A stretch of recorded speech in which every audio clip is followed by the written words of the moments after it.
Hey friends, welcome back to my channel. Today I am going to be doing something that I think that I've never done, and that is share my all-time favorite books. I've done my favorite books in particular genres, I've done my favorite books of the year, but I have never done like a comprehensive all-time favorite books. Like, these are the books that I love above everything else. And I'm splitting this list up between standalones and series. So this video is going to be my all-time favorite standalones. Honestly, this was so hard to make. I was really trying to like whittle it down to the absolute top tier books. We're just gonna start talking about them. The first one that I have here is a book that I have read several times. That is A Dowry of Blood by S.T. Gibson. This book is written as a letter from the main character Constanza to her husband Dracula. It is chronologuing her entire life since he turned her into a vampire, their toxic, abusive relationship across continents, across centuries. I feel like every time I read this, I love it even more than the last time. The writing in it is just so beautiful. Next up, I have the very first horror book that I ever read, and still to this day one of my favorites.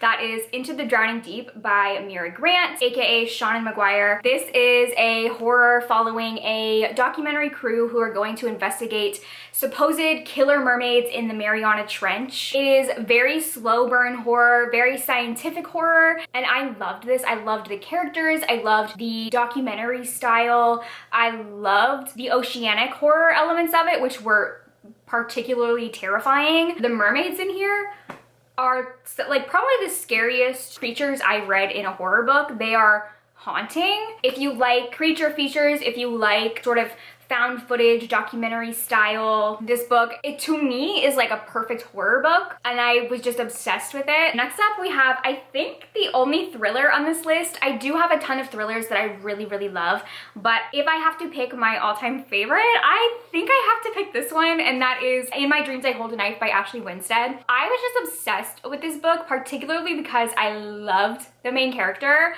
I know that's kind of an unpopular opinion. People kind of hate the main character because she is very unlikable, but I loved that about her. Honestly, every character in this book is unlikable, but the main character, I'm sorry, she slayed. This book is told in dual timeline, and it is about a group of friends who, when they were in college, one of their friends was murdered and another friend in the group was convicted of being the killer. So now it is 10 years later at their 10-year college reunion, and they're all brought back together for the first time, and somebody is using this reunion to trap them all together and force the real killer to come forward. So it's told in both timelines, at the 10-year reunion and then back in their 4 years at college. The relationship dynamics in here, the friendship, the messiness, the drama, it is just so much fun. It literally had me gooped and gagged until the last page. This kind of just combined so many different elements that I was obsessed with: dark academia, unlikable main characters, romance, dual timelines. It was just, to me, a perfect thriller. Next, I have a book that might be surprising to people that it is one of my all-time favorite books, because I don't think I talk about it much on my channel.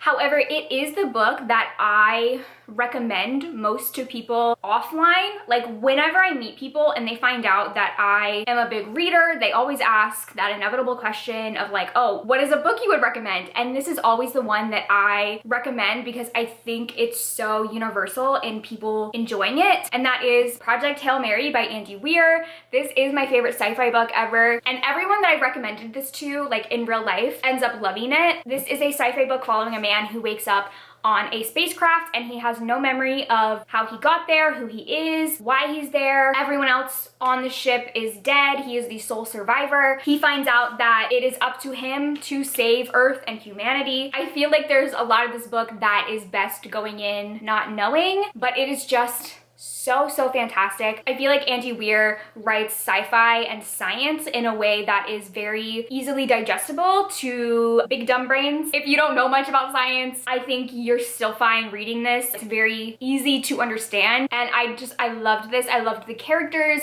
I loved the intense plot. It was just perfect. It's a perfect sci-fi book. Next up, we have my oldest favorite book, and that is Pride and Prejudice by Jane Austen. This has been one of my favorite books since I was a kid. I've reread this countless times at this point, and every single time I just love it more and more. I could go on and on about how much I am obsessed with Pride and Prejudice, but this is one of those favorite books that will always be a favorite book of mine. It always has been, it always will be. And this is a new edition that I got of it for my collection. It is stunning.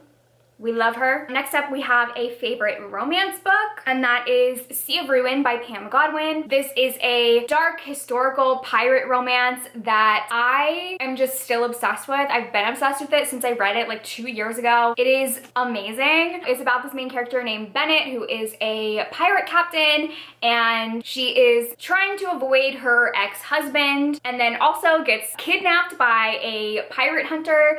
And this book is literally action filled every single second. Like, I was so stressed this entire book. Every single page is like, what is the worst thing that could happen? And it happens. And then the next page is like, what is the next worst thing that could happen? And then it happens. I loved every second of it. It's like if you combine Pirates of the Caribbean and Black Sails, it is the perfect pirate book. I feel like every other pirate book I've read just does not compare to this one. The romance in here is like a top tier romance. I am obsessed with them. Perfection. I just love this book so much. It is a dark romance. There are dark things that happen in here, but it is so good. No pirate book will ever top this. Next up is This Is How You Lose the Time War by Amal El-Mohtar and Max Gladstone. This is a sci-fi book about time travel, and it is also written as letters from these two rival time agents. They're always kind of crossing paths with each other, and they start writing each other letters, and they start off as enemies and like very much like antagonizing each other with these letters, and then slowly the letters start becoming more of a friendship and then more romantic, and they fall in love, and it is so beautiful. This is without a doubt one of the most deeply romantic books I've ever read in my life. The sapphic yearning, oh my god, it is so good. I've read this several times. It's a very poetic book. It is also a book that's very confusing. I think it takes multiple reads to fully grasp what is happening because it's kind of an abstract concept. It's not fully explained, but I deeply love this book. Next up, we have another romance, and that is Still Beating by Jennifer Hartman. This is another dark romance about these two people who get kidnapped by a serial killer, and they are locked up in a basement and tortured. It is very, very dark. Through that experience, they end up falling in love with each other, but the catch to that is that the hero is the main character's sister's fiance, and they really bonded over this trauma that they went through together and are trying to navigate how to move on from life after experiencing something like that. It is such a beautiful love story. I was obsessed with it the moment that I read it. I think this is like my one all-time favorite romance book. I don't know if something would ever top this. I just connected with it so much. But it is very dark. It is very hard to get through at times. It is emotional. It is heavy, but it is so beautiful. Next up is another horror, and that is The Hollow Places by T. Kingfisher. This is one of two T. Kingfisher books on this list. This is another just like perfect horror book in my opinion. Follows this girl who is working in her uncle's quirky museum of like oddities, and one day she finds a hole in the wall, and that hole leads her to this hallway that shouldn't exist, and she finds another door that shouldn't exist, and when she goes through the door, she is transported into this horrific alternate world where terrible things are happening. I don't want to say much else about that. It is just a amazing portal horror book that is just like genuinely so terrifying. But what I love so much about T. Kingfisher is that she kind of imbues this very quirky, almost cozy style into all of her books. Even when they are horrific and scary, they're still a little bit silly, goofy fun. And then the other T. Kingfisher book that I have on here is Sword Heart. This is a fantasy romance that is just perfect. I feel like I'm saying that about every book on this list, but to be honest, like for a book to be on this list, I have to think that it's perfect. This is following a main character named Hala. She is the housekeeper to this very rich man, and at the beginning of the book, he passes away and leaves everything to her, and his family does not like that, so they lock her in her bedroom until she agrees to marry the cousin so that he can inherit everything. And she's like, I would rather die than marry that man. So at the beginning of the book, she attempts to kill herself, and she pulls off this giant sword from the wall, and when she unsheaths the sword, this magical warrior pops out of the sword, and he tells her that he has been trapped inside the sword for a long time, and he is now magically bound to protect whoever is wielding the sword. So together they go on a journey for her to win this inheritance.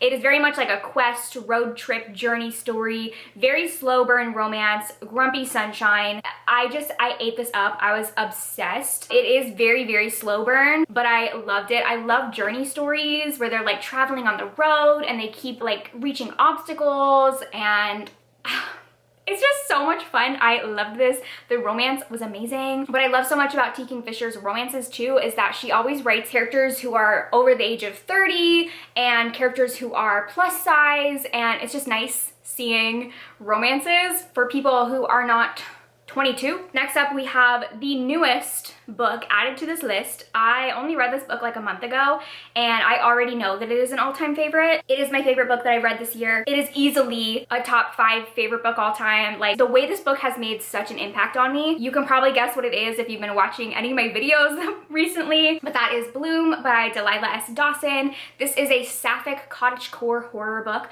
about these two women who meet at a farmer's market, and they start dating and they fall in love, and slowly the main character is picking up on these kind of red flags, things that she's noticing in this woman that are just a little off, but she's like, she's so pretty, I'm gonna ignore this, which relatable. The ending of this book, when I tell you, I think about the ending of this book 20 times a day. I have never been so shocked by an ending in my life. This book is just amazing, and I need everyone to read it. I will be a book pusher with this book and force it onto everybody. So those were my all-time favorite standalones. These books are actually perfection to me, and I will be taking no criticism on any of them. Stay tuned for part 2 of this video where I will be sharing my all-time favorite series. So if there is something where you're like, Riley, I know you love this book, why haven't you mentioned it? It's probably because it's a series, and I will talk about it in part 2. Thank you guys for watching. If you liked this video, please like and subscribe, and check out my Patreon where I post tons of exclusive content. I will see you guys in my next video. Bye!